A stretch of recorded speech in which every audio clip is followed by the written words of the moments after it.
One of the challenges with building an app as robust as Lightroom is that it needs to be designed in such a way that it makes sense without overwhelming you, and that it strikes a balance between surfacing the right amount of tools without sacrificing deeper functionality. All of that's to say that there are a ton of cool quality of life features hidden behind contextual menus and keyboard modifiers. I've shared several of these Lightroom hidden tricks videos before, and they've always been popular. So, in this latest addition to the series, I'm sharing 3 more hidden tricks that make using Lightroom to edit your photos even more powerful. All right, let's dive in. Okay, so I promised you 3 hidden tricks, and that's what I'm going to deliver. The first one will be in the edit stack, the second will be in the remove panel, and the third will be in the masking panel. So let's start with the first one. The first one's actually got a few things to it, and it has to do with my beloved curves panel here. If you don't know how curves works, don't worry. I will share a link to a video that I did several years ago that dives deep into how curves works. It'll explain everything, and I highly recommend you watch it because if you're not using curves, maybe you're intimidated by it, you don't understand what it is, you are leaving so much on the table. It is so powerful in terms of allowing you to add truly flexible contrast. So the way that I use the point curve is I drop 3 pins at these specific intersections over here. And the first thing that I'll do is I'll take a pin here and I'll drag it down to make the shadows a bit deeper. And then I'll take this pin here to kind of boost the highlights.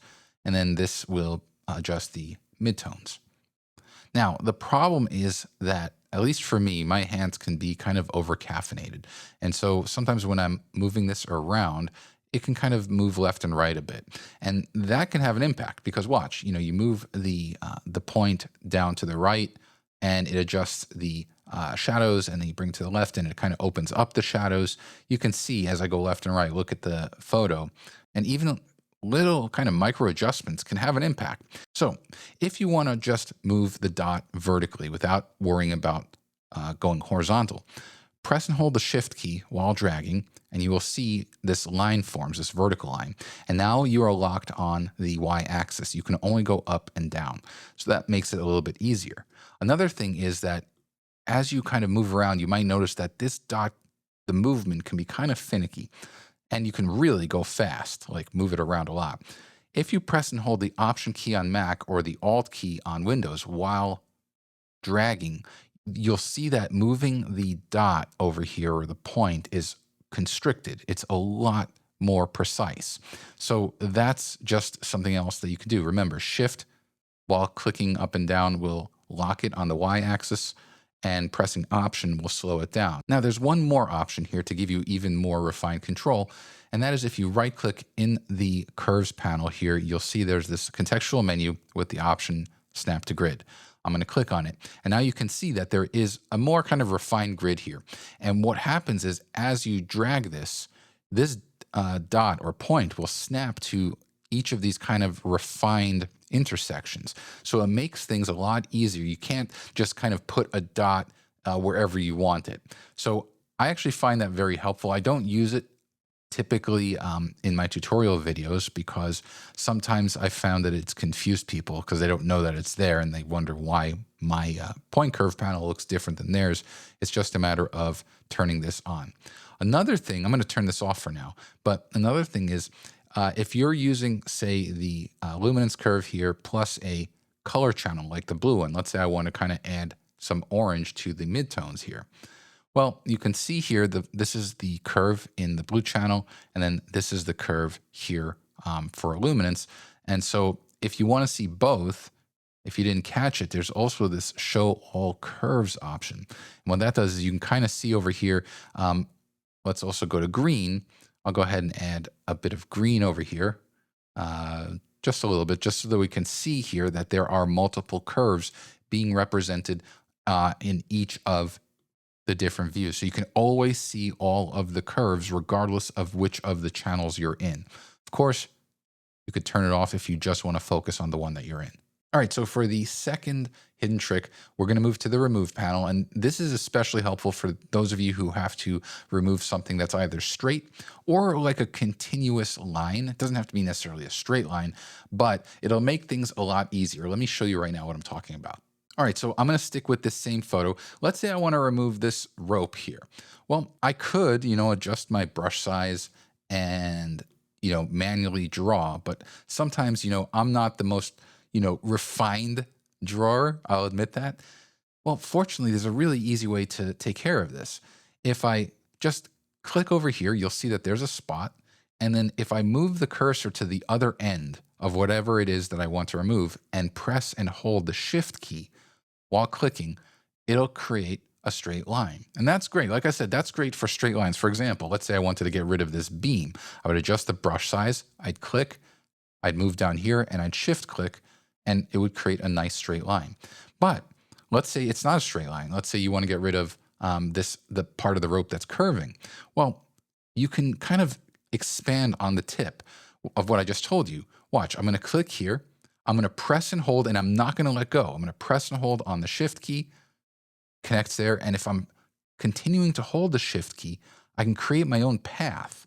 You can see how Lightroom will adjust it, but it gets even better because Lightroom will also adjust if you change the brush size. So watch, let's say I'm going to click over here, and you see I let go of shift, so it did not connect those dots. It created a new kind of selection over here.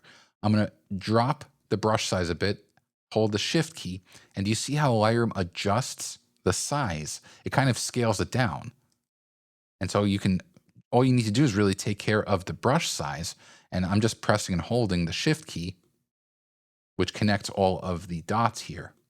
And it just makes it so much easier for me especially once I get to a smaller brush size, to make these strokes. It's not the most fun for me, if I'm being honest. And because I know that this tool exists, it speeds things up so much faster.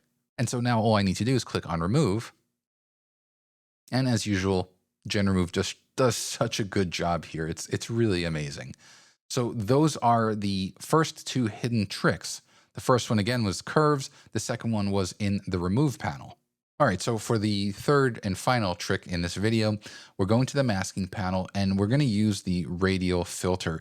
Now, this isn't hidden. The Radial filter is there, but I want to show you some ways that you can use it that I think could seriously elevate the photo if you kind of remember that you can use it in this particular way. So let me show you what I mean. Okay, so this is not my photo. I got this photo from Adobe stock. And what I'll do is I'm going to go to the masking panel. And like I said, the tip is essentially the same. It's just two different applications. One is kind of more straightforward. The other one requires a little bit of understanding of how mask interactions work. So this photo, it's a good photo, but I feel like I want there to be a bit more separation between the model and the background. And also this light over here, it looks like it's just kind of floating in the sky, and I wanted to give it a bit more atmosphere.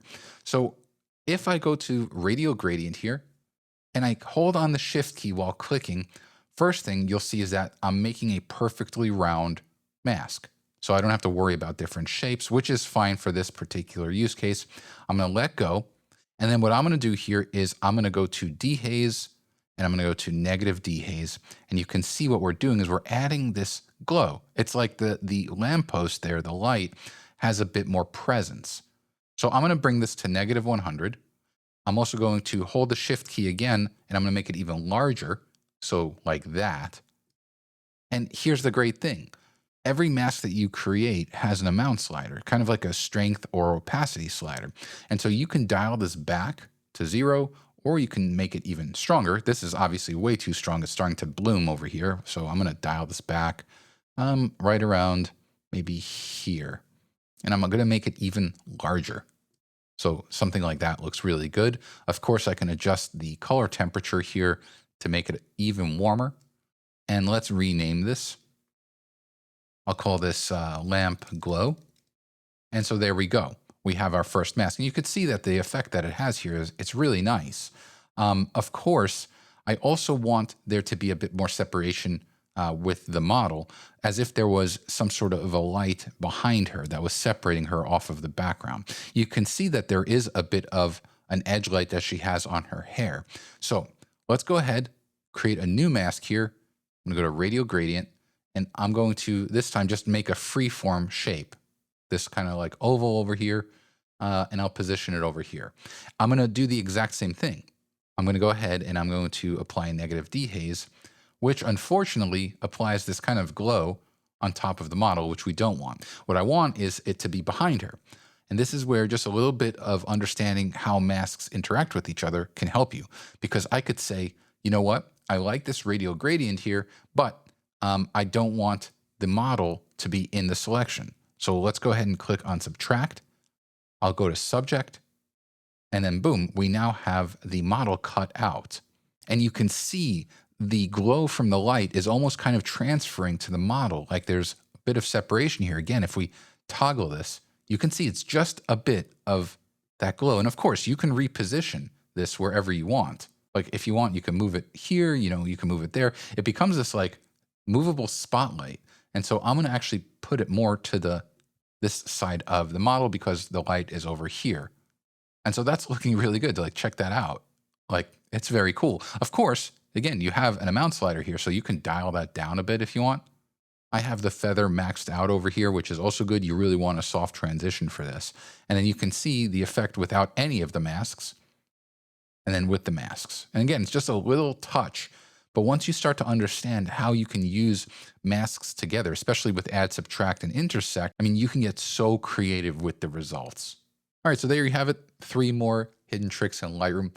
I love these videos. I hope you enjoy them too, because it really requires me to dive into every nook and cranny of Lightroom. And sometimes I forget, like, oh yeah, I don't think I ever showed that. And so I do get a lot of enjoyment out of it. And I've got more hidden tricks. I just can't show them to you just yet. So we'll leave it at that. With that, though, if you want to learn everything there is to know about Lightroom desktop, mobile, and web, please check out my course called Lightroom Everywhere. Link is down below. And I mentioned how I have this video about the point curve. Check that out, or you can see what YouTube thinks you might like.